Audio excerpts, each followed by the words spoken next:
말씀 요나 3장 1절에서 10절의 말씀입니다. 요나서 3장 1절에서 10절의 말씀 우리 한 목소리로 같이 읽도록 하겠습니다. 요나서 3장 1절에서 10절입니다. 시작. 여호와의 말씀이 두 번째로 요나에게 임하니라. 이르시되 일어나 저 큰 성읍 니느웨로 가서 내가 내게 명한 바를 그들에게 선포하라 하신지라. 요나가 여호와의 말씀대로 일어나서 니느웨로 가니라. 니느웨는 사흘 동안 걸을 만큼 하나님 앞에 큰 성읍이더라. 요나가 큰 성읍에 들어가서 하루 동안 다니며 외쳐 이르되 40일이 지나면 니느웨가 무너지리라 하였더니 니느웨 사람들이 하나님을 믿고 금식을 선포하고 높고 낮은 자를 막론하고 굵은 베옷을 입은지라. 그 일이 니느웨 왕에게 들림에 왕이 보좌에서 일어나 왕복을 벗고 굵은 베옷을 입고 제위에 앉으니라. 왕과 그의 대신들이 조서를 내려 니느웨에 선포하여 이르되 사람이나 짐승이나 소떼나 양떼나 아무것도 입에 대지 말지니 곧 먹지도 말 것이요 물도 마시지 말 것이며 사람이든지 짐승이든지 다 굵은 베옷을 입을 것이요 힘써 하나님께 부르짖을 것이며 각기 악한 길과 손으로 행한 강포에서 떠날 것이라. 하나님의 뜻을 돌이키시고 그 진노를 그치사 우리가 멸망하지 않게 하시리라. 그렇지 않을 줄을 누가 알겠느냐 한지라. 하나님이 그들이 행한 것 곧 그 악한 길에서 돌이켜 떠난 것을 보시고 하나님이 뜻을 돌이키사 그들에게 내리리라고 말씀하신 재앙을 내리지 아니하시니라. 아멘. 오늘 말씀의 제목은 뜻을 돌이키시는 하나님이라는 제목으로 말씀을 나눕니다. 오늘 본문은 여호와 하나님의 명령에 불순종해서 하나님의 얼굴을 피하고자 도망했던 요나가 오늘은 이제 명령에 순종함으로 니느웨에 가서 심판을 경고하는 장면입니다. 내용과 철문제 1번을 보시면 요나에게 두 번째 임한 하나님의 명령은 무엇입니까? 1절 2절 다시 한번 읽어보겠습니다. 시작. 여호와의 말씀이 두 번째로 요나에게 임하니라. 이르시되 일어나 저 큰 성읍 니느웨로 가서 내가 내게 명한 바를 그들에게 선포하라 하신지라.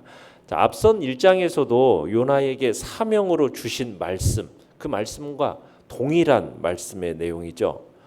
그가 처음으로 하나님의 명령을 들었을 때나 또 이를 불순종해서 깊은 바다 속에 빠져들어가서 죽음 위에는 생각할 수 없는 위기에서 하나님의 기적적인 역사로 구원받은 이후나 하나님은 그에게 동일한 뜻, 동일한 사명을 주시고 계시는 겁니다.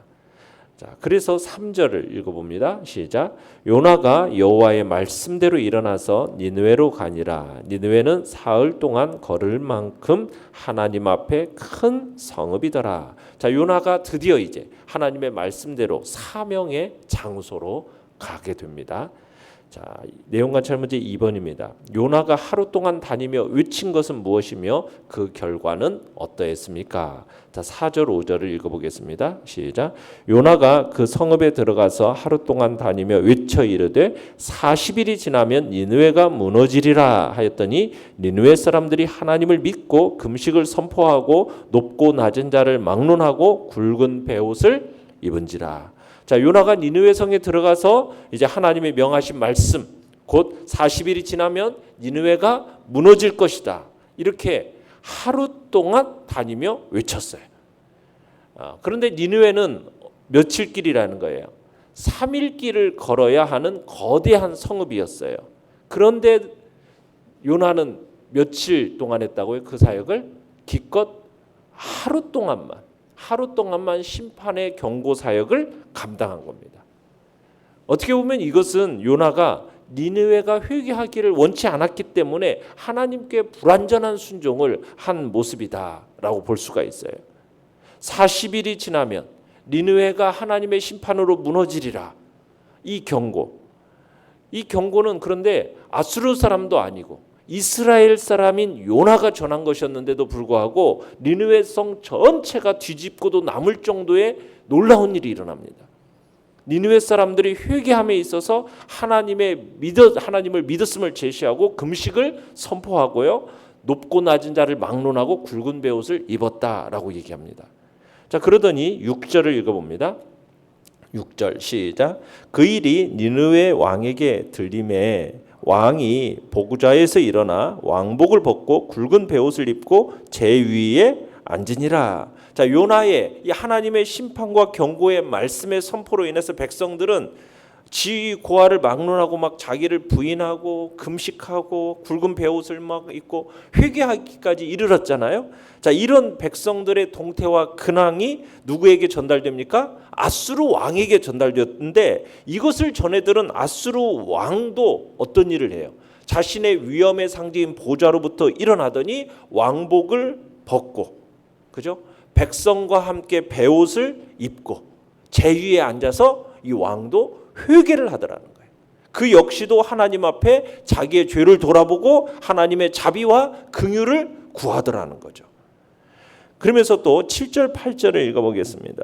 시작. 왕과 그의 대신들이 조서를 내려 니느웨에 선포하여 이르되 사람이나 짐승이나 소떼나 양떼나 아무것도 입에 대지 말지니 곧 먹지도 말 것이요 물도 마시지도 말 것이며 사람이든지 짐승이든지 다 굵은 베옷을 입을 것이요 힘써 하나님께 부르짖을 것이며 각기 악한 길과 손으로 행한 강포에서 떠날 것이라. 자, 왕은 자신 스스로 회개할 뿐만 아니라 온 나라에 조서를 내렸습니다. 뭐라고요? 모든 이들로 하여금 하나님 앞에 회개할 것을 명령한 겁니다. 그러니까 니느웨 왕은 먼저 자신이 굵은 베옷을 입고 제위에 앉아서 회개합니다. 그리고 진정 백성들의 회개가 바른 것이라고 요나를 통해서 선포하던 그 하나님의 심판의 경고가 진실된 거라는 것을 깨닫고 백성들로 하여금 모두가 지금 회개하도록 이끄는 회개의 선도자 역할을 이 왕이 감당하고 있는 거예요. 그러니까 니느웨 왕이 조서에 선포해서 백성들로 하여금 어떻게 회개해야 될지를 지금 나타내고 있죠. 먼저는 어떻게 해요? 니느웨 왕은 사람이든 짐승이든 굵은 베옷을 입으라는 거예요. 그리고 힘써 하나님께 부르짖으라는 거예요. 이건 하나님 앞에 예를 갖추어서 회개 기도를 올려야 할 것을 지금 얘기하고 있는 겁니다. 그리고는 뭐라고 또 이어서 얘기하고 있습니까? 악한 길과 손으로 행한 강포에서 떠나라. 여러분, 이것은 무엇을 얘기하는 거예요? 회개한 사람으로서 그 행동을 옮기라는 거죠. 회개하는 행동을 옮기라는 거죠. 그러니까 앞에서는 어떻게 보면 회개의 다짐과 결단의 고백이라면 이 뒤에서는 지금 그처럼 다짐하고 결단한 그 고백을 실천에 옮기는 그런 행위를 할 것을 지금 얘기하고 있는 겁니다. 그러니까 회개라는 것은 단순히 입술로만의 회개가 아니라 무엇까지도 삶으로, 행동으로 그것이 나타나는 것이 진정한 회개임을 지금 니느웨 왕이 그것을 보여주고 있는 겁니다. 자, 연구한 묵상 문제 3번입니다. 니느웨는 사흘 길을 걸어야 할 만큼 큰 성읍인데 요나는 하루 동안만 다니며 하나님 말씀을 전했습니다. 그런데도 니느웨 백성 모두가 회개한 까닭은 무엇일까요? 참 이건 하나님의 은혜가 아니고서는 이렇게 뭐라고 답할 수가 없어요. 자, 9절 10절을 한번 읽어보겠습니다. 9절 10절 시작. 하나님이 뜻을 돌이키시고 그 진노를 그치사 우리가 멸망하지 않게 하시리라. 그렇지 않을 줄을 누가 알겠느냐 한지라. 하나님이 그들이 행한 것 곧 그 악한 길에서 돌이켜 떠난 것을 보시고 하나님이 뜻을 돌이키사 그들에게 내리리라고 말씀하신 재앙을 내리지 아니하시니라. 하나님은 어떤 분인가? 결국 하나님은 심판으로 멸망받는 것을 원하는 분이 아닙니다. 하나님은 구원받기를 원하시는 거예요. 모든 백성들이. 그러니까 하나님께서 요나를 니느웨에 보내셔서 심판의 메시지를 선포하게 하신 진정한 목적이 뭐겠어요? 그건 그들로 하여금 회개해서 바른 삶을 회복하도록 하기 위함이지 하나님께서 그들이 그냥 멸망받기를 원해서 이렇게 선포하시는 게 아니라는 거예요. 그러니까 하나님께서는 그들이 정말 하나님이 참 신이라는 것, 그것을 깨닫도록 하기 위해서 요나를 니느웨에 보내서 심판의 메시지를 선포하도록 하신 거예요. 도대체 왜? 하나님께서 만약 선지자를 통해서 정말 회개의 메시지를 선포하지 않고 그냥 그 니느웨 성을 멸망시켜 버렸다. 그러면요, 그 주변 사람들이 뭐라고 생각하겠어요? 왜 저 성이 왜 멸망했지? 그 이유를 알지 못할 거예요. 단지 악을 행하다가 멸망했을 뿐 올바른 삶의 기회도 또한 얻지도 못하는 그런 일이 되는 거잖아요. 그러니까 하나님은 그들이 비록 이방인들이었지만은 당대 세계에서 가장 큰 권력을 행사하는 그런 자들이었지만 오직 당신만이 진정한 신이라는 것, 그 사실을 알기를 원하셨기 때문에 지금 요나를 그 니느웨 성에 보내서 심판을 선포하게 하신 겁니다. 하나님의 존재와 또 하나님의 심판을 두려워하고 악을 버리고 바른 삶을 살기를 바라셨기 때문에 이 일을 행하신 거예요. 그래서 하나님께서 단순한 경고를 넘어서 이방 죄인들, 어떻게 보면 그 당시에 세계에서 가장 극악한 삶을 살던 자들입니다. 그들이라도 참 하나님이신 여호와 하나님을 깨달아 알아서 그 임박한 심판에서 벗어나서 구원을 받을 수 있도록, 여러분 이게 바로 하나님께서 베푸시는 절대적인 은혜입니다. 은혜. 그러니까 하나님은 아무리 극악하고 정말 그 당시에 가장 흉포한 악한 사람들이 니느웨 사람들이었거든요. 그런 사람이라 할지라도 하나님은 심판받아 멸망하기를 원하시는 것이 아니라 그들이 돌이켜 회개하기를 원하시는 것이 주님의 마음이라는 거예요. 그래서 느낀 점 4번을 보시면은 하나님께서 뜻을 돌이켜 니느웨 백성에게 재앙을 내리시지 않으신 것을 볼 때 뭘 느낍니까? 그러니까 하나님이 우리를 향하신 궁극적인 뜻이 뭐예요? 심판이 아니라는 거예요. 오직 구원이라는 사실을 다시 한번 생각하고 느끼는 거예요. 그러니까 의로우신 하나님은 죄에 대해서 엄청난 분노를 갖고 계세요. 그렇지만 그 분노로 그들이 그냥 멸망하도록 분노만 쏟아내는 것이 아버지의 마음이 아니라는 거예요. 그들이 죄인이지만, 극악한 죄인이지만 그들이 극악한 죄인이라 할지라도 철저히 회개하고 돌이키기를 원하시는 거고, 만약 그들이 회개해서 돌이키면은 하나님은 그 분노를 어떻게 하십니까? 그치시고 그리고 용서를 베푸시는 은혜가 풍성하신 자비가 한량없으신 분이라는 것을 우리로 하여금 이 사실에서 느끼게 하는 겁니다. 그러니까 하나님께서 본래 니느웨에 의도하신 것이 그들을 멸망시키려거나 파멸시키려거나 그렇게 한 게 아니라는 거죠. 하나님은 본래 그들을 아끼셨다라는 거예요. 이 니느웨, 우리가 이제 4장 끝에도 가보면은 이 니느웨에 있는 그 이방인들을 향한 하나님의 그 아끼는 마음, 긍휼히 여기는 마음, 어찌하든 그들을 구원하고자 하시는 하나님의 마음을 우리가 읽어낼 수 있는 거죠. 니느웨에 대한 하나님은 그들을 사랑하시고 소중히 여기신 거예요. 그냥 내버려 뒀다면 지속적으로 그냥 악을 고집하다가 파멸에 이르를 것을 고려하셔서 그들이 회개하도록 요나를 통해서 정말 두렵고 떨리는 준엄한 심판의 말씀을 선언하신 겁니다. 마치 그런 거죠. 걸음을 뗀 어린 아이가 있어요. 그것을 바라보는 부모가 있어요. 아이가 걸음걸음 이렇게 걷는 행동, 또 몸짓 하나하나 막 불안전해요. 걷는 것이 막 불안전하게 막 걸어가요. 부모가 그것을 하나하나 정말 그 지극한 따뜻한 사랑으로 막 지켜보고 있어요. 그리고 그렇게 걷는 것에 대해서 막 격려하고 그렇지 않습니까? 그런데 부모가 없는 사이에 이 아이가 차도가로 막 가고 있는 거예요. 마냥 막 걸어가요. 그러면은 그것을 발견한 부모의 반응은 어떻게 나옵니까?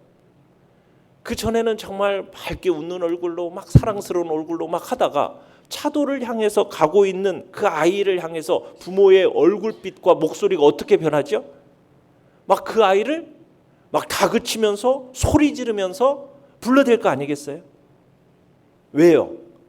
그 아이를 향한 부모의 마음이 변해서 그렇게 막 소리 지르고 얼굴빛이 변하는 겁니까? 그게 아니죠. 여전히 그 아이를 사랑하기 때문에, 그 사랑의 마음으로. 그러니까 하나님의 마음이 바로 그런 거예요. 그 아이가 더 이상 위험한 곳으로 가지 않도록 막기 위해서 막 소리 지르면서 얼굴빛이 그냥 환한 얼굴로 막 변해가지고 그 아이를 더 이상 그 자리 차도가로 가지 못하도록 막으려는 것이 그게 부모의 마음이듯이 하나님도 지금 멸망을 향해서 막 달려가고 있는 이 악한 자들을 향해서 극악한 심판의 소리를 지르는 이유가 뭐겠어요? 그냥 멸망해서 가서 죽으라고 던지는 소리겠습니까? 아니잖아요. 그죠?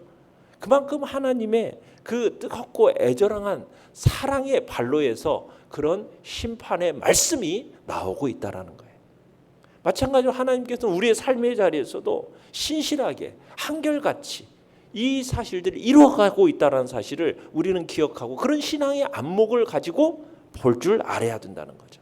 하나님의 본래의 마음이 무엇입니까? 하나님은 모든 사람이 구원을 받으며 진리에 아는 데 이르기를 원하시는 것이 아버지의 마음이에요.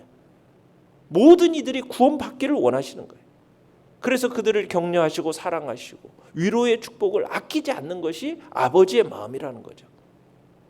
그가 불의한 길로 죄악으로 가서 결국 심판을 자초하는 길을 갈 때 하나님이 얼굴빛을 변하셔서 무섭게 책망하시고 꾸짖으시고 때로는 채찍질하시고 회초리질하시고 혹독한 징계를 내리시는 그 이유가 뭡니까?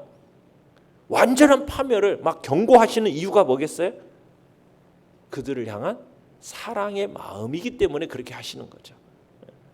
우리는 그런 말씀을 주시는 하나님의 본성을 헤아릴 줄 알아야 된다는 거예요. 우리가 선지서를 보면은 막 하나님이 왜 이렇게 무섭게 그냥 계속 심판의 말씀을 저렇게 하실까? 그게 아버지의 마음 속에는 그들을 향한 다급한 마음, 애타는 마음, 그 마음이 있기 때문에 그렇게 심판의 소리를 어떻게 보면은 저렇게까지 해야 할까라는 정도로 하시는 거죠. 왜? 속히 구원의 자리로 나아가기를 바라는 그 하나님 아버지의 뜨거운 사랑의 발로를 생각할 줄 알아야 된다는 거죠. 우리는 하나님께서 우리를 향한 그 선하시고 아름다우시고 은혜로우신 그 뜻을 가지고 계심을 잊지 말고 그 하나님의 마음과 그 사랑을 우리가 마음속에 새기면서 그 진리의 하나님이 우리에게 주시는 말씀을 달게 받을 줄 아는 그 고난 속에서도 그 주님의 복된 음성을 심판의 소리도 사랑의 음성으로 들을 줄 아는 복된 자리에 우리 모두가 있기를 간절히 바랍니다. 결단과 적용 5번입니다. 내가 미워하는 사람이 구원받는 것이 싫어서 그에게 전도하기를 소홀히 했던 적은 없습니까? 어떤 죄를 지었든지 우리가 회개하기만 하면 하나님께서는 용서해 주십니다. 지금 내가 하나님께 고백하고 떠나야 할 죄는 무엇인지 적어 봅시다.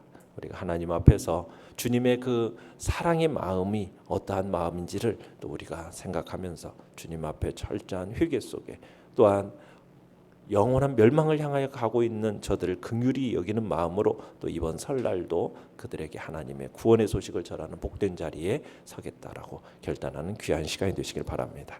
오늘의 기도 같이 읽겠습니다. 시작. 이 부끄러운 죄인이 하나님께 회개하고 돌아가오니 저를 받아주시고 은혜를 베풀어 주소서. 아멘.